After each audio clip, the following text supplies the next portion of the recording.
টাকা ছাড়া কোন কোন মামলা করতে পারবেন, কোন কোন মামলা করতে পারবেন না লিগ্যাল এইডে। ভিডিওটা খুবই গুরুত্বপূর্ণ, তাই মনোযোগ সহকারে শুনবেন, আপনার কাজে লাগবে। ডুয়েট করে নিজের প্রোফাইলে রেখে দিবেন এবং যতজনের কাছে পারেন শেয়ার করবেন। কারণ আপনারা যদি কারো উপকার না করেন, মহান আল্লাহ তাআলা আপনাদের উপকার করবে না। ভিডিওটা ভালো করে শুনুন। ধর্ষণ মামলা, যৌতুকের মামলা, দেনমোহরের মামলা, জায়গা জমির মামলা, অথবা কোনো মামলা অন্য জায়গায় করেছেন, টাকার অভাবে চালাতে পারতেছেন না, সেই মামলা লিগ্যাল এইডে আপনি ট্রান্সফার করতে পারবেন। আপনার মামলার যাবতীয় খরচ এবং দায়ভার লিগ্যাল এইড বহন করবে মামলা নিষ্পত্তি হওয়া পর্যন্ত।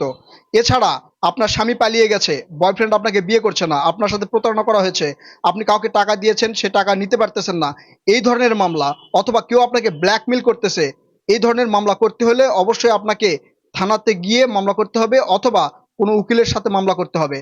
এর চেয়েও ভালো কিছু যদি পেতে চান তাহলে আমার সাথে যোগাযোগ করতে হবে, আমি আপনাদের আরো বিস্তারিত জানিয়ে দিব। আমার সাথে যোগাযোগ করতে হলে আমার ফেসবুক পেজে ফলো দিয়ে মেসেঞ্জারে মেসেজ দিবেন, কারণ টিকটকে সবার উত্তর দেওয়া আমার পক্ষে সম্ভব হয় না।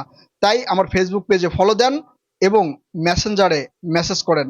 আমি আপনাদের সাথে আছি, আপনাদের উপকার করার চেষ্টা করব ইনশাল্লাহ।